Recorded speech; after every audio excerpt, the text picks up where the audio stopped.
What's up, guys? Welcome back to another UFC prediction video. This week we got UFC Vegas 99, Pereira versus Anthony Fluffy Hernandez. I'm going to be giving my full card predictions as well as going into the bets I have for this card. Last week did pretty good in terms of the UFC fight night. Cashed our parlay for the card. Thimba Garimbo and D-Rod got there, as well as a correct main event prediction. Predicting Brandon Royval to win 48-47. Perfect prediction there. So we're back on track. I've been having a little bit of, bad luck with my predictions recently. But we're going to go ahead and get right into this card. First fight of the night, we got Rebellis Despaigne versus Austin Lane. Austin Lane, not very good. Got eye poked versus Tafa, KO'd by Tafa, and then KO'd by Denise. Look, they're putting him in this spot here to lose to Rebellis Despaigne, who I actually picked Waldo Cortez Acosta to beat in his last outing. I knew he was a little bit overrated. It was only a matter of time before somebody was able to just weather the early storm, stay defensively sound, and, take him down and wrestle him for the entirety of the fight. Rebellis Despaigne, he has the Taekwondo. He's like 6'8", absolute freak of nature. Doesn't really have any takedown defense, but look, in this fight, he's going to go out there, probably get a round 1 KO. Even if Austin Lane is able to level change and get him to the mat, I don't think he's going to be as successful as Waldo Cortez Acosta. I think that Rebellis Despaigne can even win a decision here, just outstriking him and landing more significant strikes in volume, using his length and his much better athleticism. Look, Despaigne is only going to lose to guys that are decent and actually smart. He's not losing to Austin Lane. So first fight of the night, I got Rebellis Despaigne by round 1 TKO. But it could be a decision. 0.25 units with him in a parlay. There's 2 legs. He's the first leg at -400. I will get into the second leg once I get to that fight, but 0.25 units on a 2-leg parlay with Rebellis Despaigne as the first leg. Not a heavy bet just because I'm not super confident on the second leg.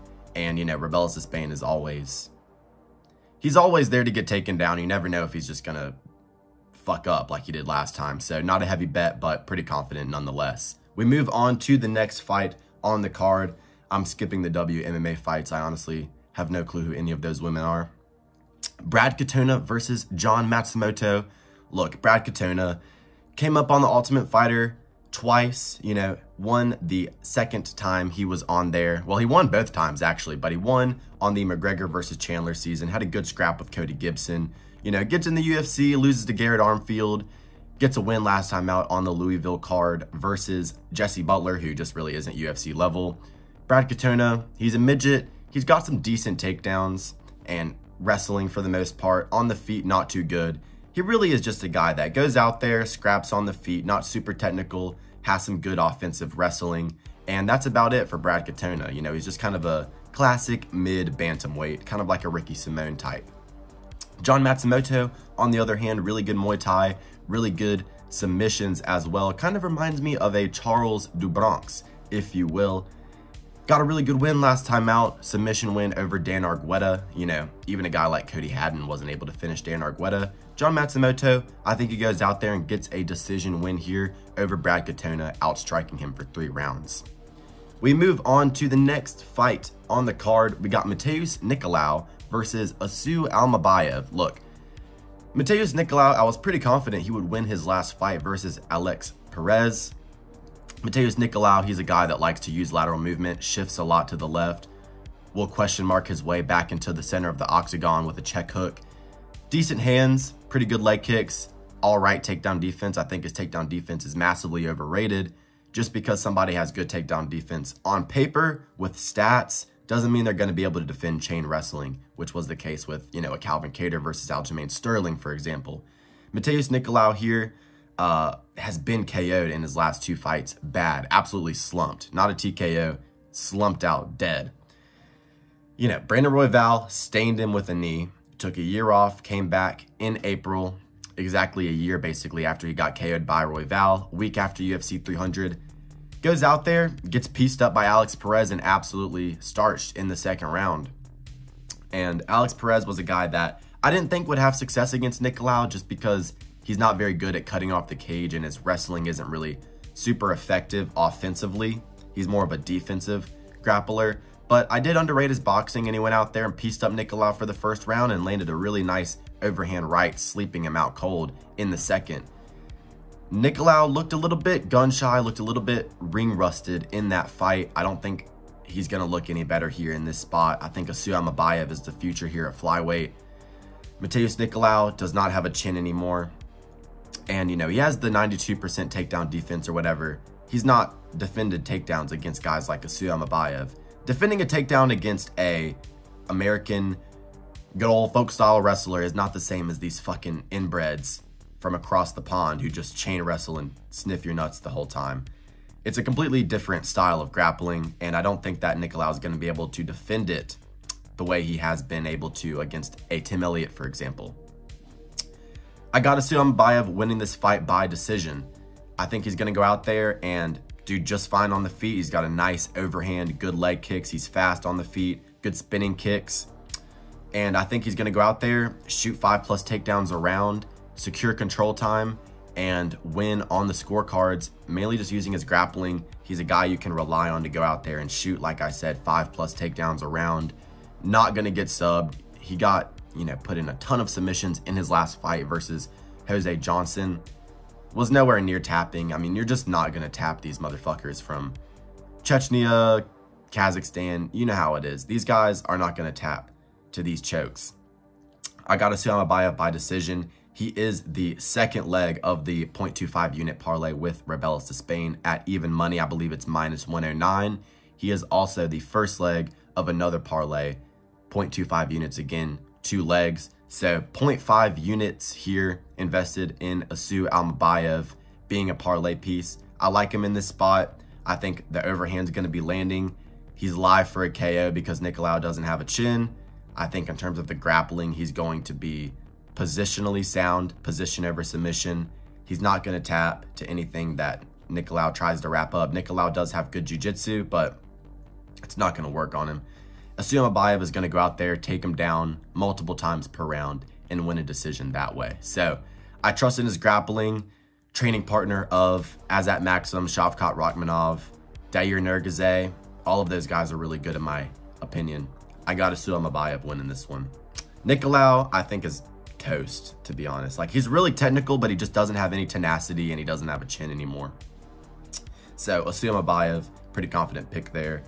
Very surprised that he went from a -225 favorite down to -180-ish. Really surprising there.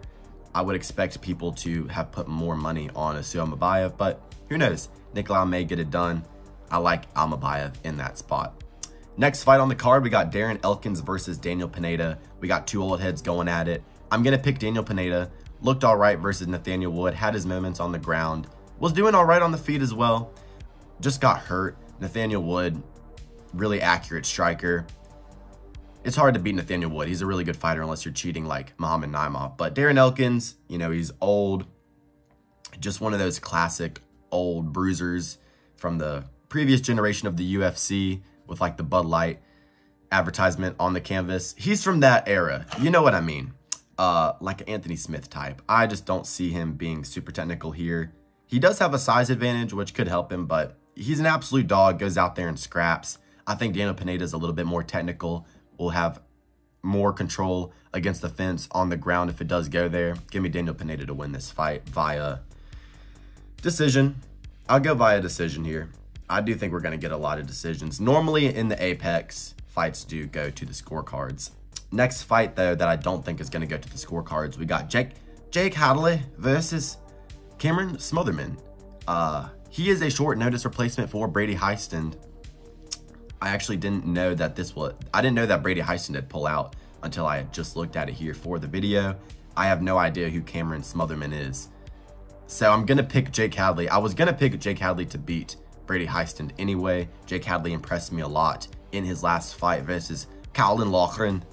It's just fun to say their fucking names like that. But look, Jake Hadley, you know, he's an English fighter. He's on the back foot and he's stinging you with the left hand, and he's rolling under the shots and he's lending a nice lead uppercut.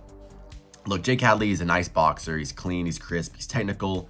Lost to Charles Johnson in his most recent loss, but look, Charles Johnson, he's a crafty vet, lots of volume, hard to pin down or really land shots against. Jake Hadley, you know, he was making Callum Loughran hit fresh air for the entirety of that fight, landing beautiful counter shots off the back foot and looked really composed. He has a long reach here. For bantamweight, he's fighting a bantamweight. He used to be a flyweight, so you already know he has that speed advantage.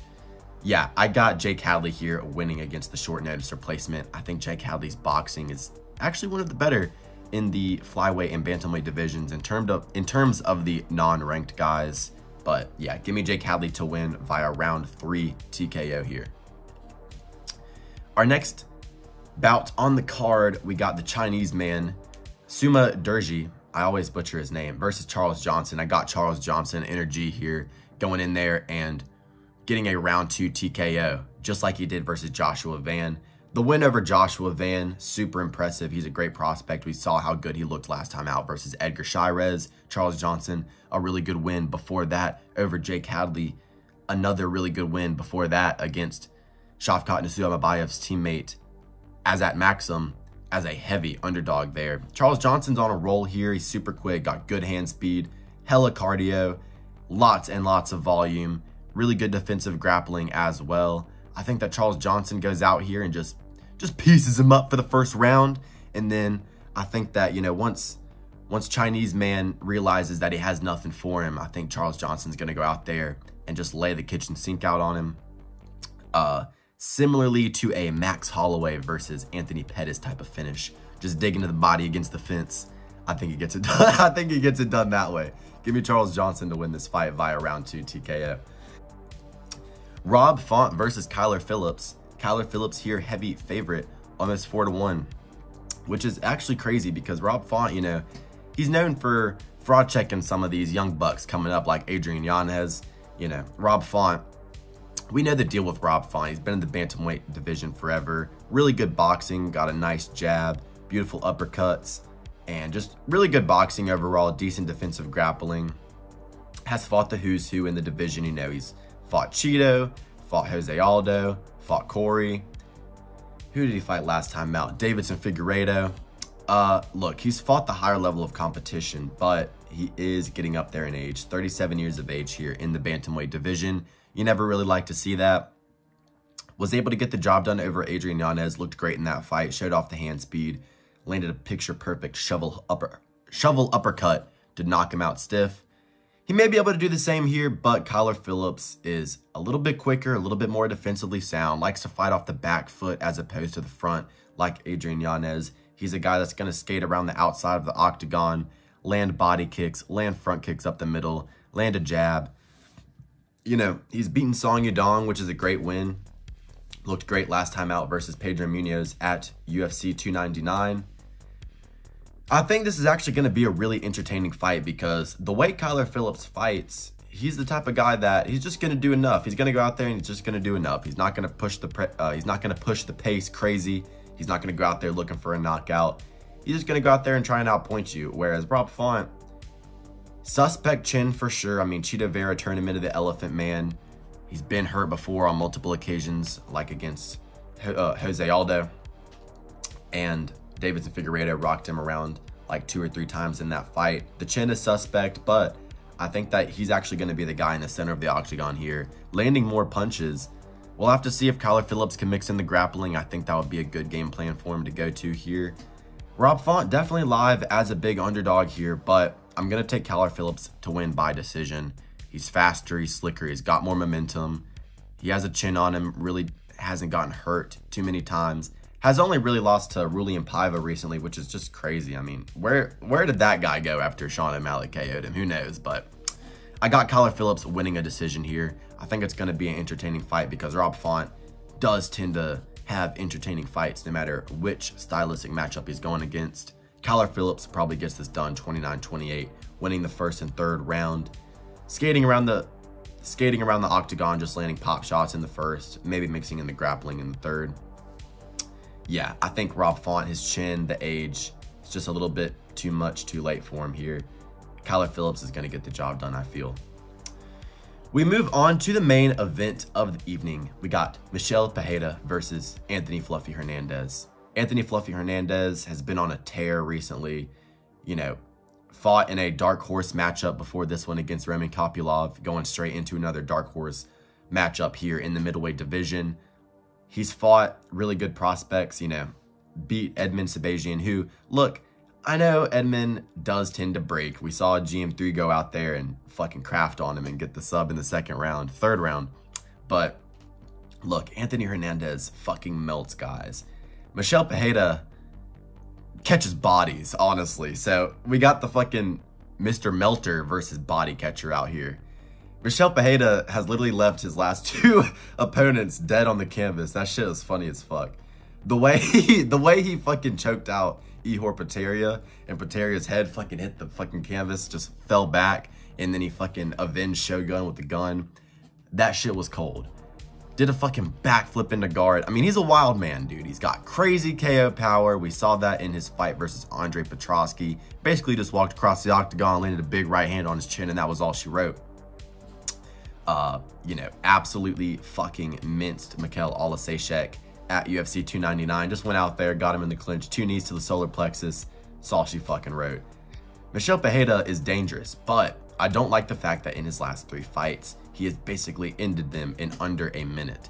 And the fights that he is winning by decision, you know, you look at a Nico Price unanimous win by decision and a few others around that time period in 2021, 2022 against that level of competition, they're not as good as Anthony Fluffy Hernandez, and they're not pushing a pace like Anthony Fluffy Hernandez. Michel Pereira is a guy that needs to pace himself. He will get tired, looks to be juiced to the gills. I think the fast twitch, muscle fiber, and the explosivity is going to be a problem for Anthony Hernandez early. But Anthony Hernandez is tough as fucking nails. Like, Roman Kopylov was hitting this dude with body kicks that would put down a small farm animal. And he would just stand there and fucking take that shit to the rib cage, not even check it, not even Dutch block it. And he would just fucking mince through it and just kept marching him down, kept getting him against the fence, kept shooting takedowns. He's a guy that's going to go out there. He's going to shoot 3, 4, 5, 6 takedowns a round. He does not get tired. His cardio is insane. He is like a Colby Covington at middleweight with finishing potential. I can't take credit for that. Lucas Tracy, you know, originally made that comparison, but definitely true. He's only really lost to Kevin Holland via knee to the solar plexus long time ago now. I think he's a lot tougher. I mean, I've seen the toughness improve. Even in the last fight, took a nasty body shot, was able to get through it and get the 2nd round submission versus Roman Kopylov, who's just a nasty striker. In my opinion, Roman Kopylov is a better striker than Michel Pereira. I don't see Fluffy getting subbed here. Michel Pereira is, of course, live for a finish in the first 2 rounds. He's strong as an ox. He's fucking fast as hell. And he's got crazy power in his hands. Backflips, submissions out the wazoo. But he's just the type of guy that goes out there and really doesn't have a game plan, which I don't like to back in terms of predictions and in terms of betting especially. I don't see a game plan for Michel Pereira in any of his fights. He's a guy that can gas out. He has never been 5 rounds. Hernandez has been 5, I believe, against Brendan Allen. It might have been a 3-rounder, but he did beat Brendan Allen. That goes to show the level that his grappling is on. Look, the way I see this fight going is Michel Pereira comes out fucking fast as fuck, tweaking out the wazoo, doing backflips and somersaults, jumping off the fence like he always does. And I think he's going to land some nasty leg kicks. I think he's going to land some really good body shots, some knees in the clinch, some really powerful shots upstairs. And I think he's going to win the first round dominantly here, maybe even get a 10-8, stumbling Anthony Hernandez. But I think that he's going to survive. He's going to weather the early storm. I think once round 2 comes, Michel Pereira is going to be like, holy shit, I haven't been able to get this guy out of there in 90 seconds like my last 3 opponents. I'm actually going to have to use some fight IQ and a game plan here. And I think that he's going to be a little bit more timid. He's going to try to maintain the gas tank and try to reserve his energy. I see Fluffy Hernandez shooting at this guy's legs and just taking him down, running a wrestling clinic on him, and getting a 3rd or 4th round submission once Michel Pereira gets tired. Fluffy Hernandez, insanely durable, great grappling. He's the better grappler here. He's got excellent takedown entries, and he is the last bet of the card here. He is the 2nd leg of the 2nd parlay that I mentioned, 0.25 units. him and almabeav at the odds of plus 141. And I have a straight bet on him, 1.5 units at the odds of minus 150. Less of a favorite now, mistimed the line movement, but it's all right. I do think he goes out there and gets the job done with relative ease here after the first round. I really just don't think Michel Pereira has a style that's going to allow him to be successful against these high-level guys with wrestling that are able to go 5 rounds. Michel Pereira has kind of been a can crusher, let's just be real. And he's got the finishing upside, especially with the knockout threat. But I think Anthony Hernandez isn't going to tap to any submissions. He's super fucking tough. And the longer this fight goes, the easier it's going to be for Fluffy because he has great cardio. He's going to be getting takedowns, getting in top position, landing ground and pound shots, transitioning to the back, threatening chokes. And I think that we're going to see Michel Pereira melt just like Roman Kopylov, fall against the fence, fucking gasping for air because he's tired as hell. He's defended 6 takedowns by the time the fucking second round is halfway through. And yeah, I got Anthony Fluffy Hernandez getting this one done via round 4 submission. I think that he is just a fucking issue in this weight class. Honestly, the only guys I'd probably pick to beat Anthony Fluffy Hernandez right now would be Dricus, Chimaev, and maybe Caio Borralho. But other than that, I don't know who beats Anthony Fluffy Hernandez in the middleweight division. Dude, Anthony Fluffy Hernandez would fucking make Sean Strickland look like a fucking idiot out there. He'd choke him out in round 1. I don't give a fuck, dude. Sean Strickland's so overrated. I cannot wait for my Dricus Duplessis and Sean Strickland prediction. But that's besides the point. Look, Anthony Hernandez, I think, is one of the best fighters at middleweight. I think he has #1 contender potential here in this division. I see him fighting for a belt. I don't know if he wins it, though, because I think that Chimaev and Dricus Duplessis are probably going to reign over the middleweight division with an iron fist for the next 5 years. But I don't see him beating either of those guys. I think he's able to beat pretty much anybody else in the division.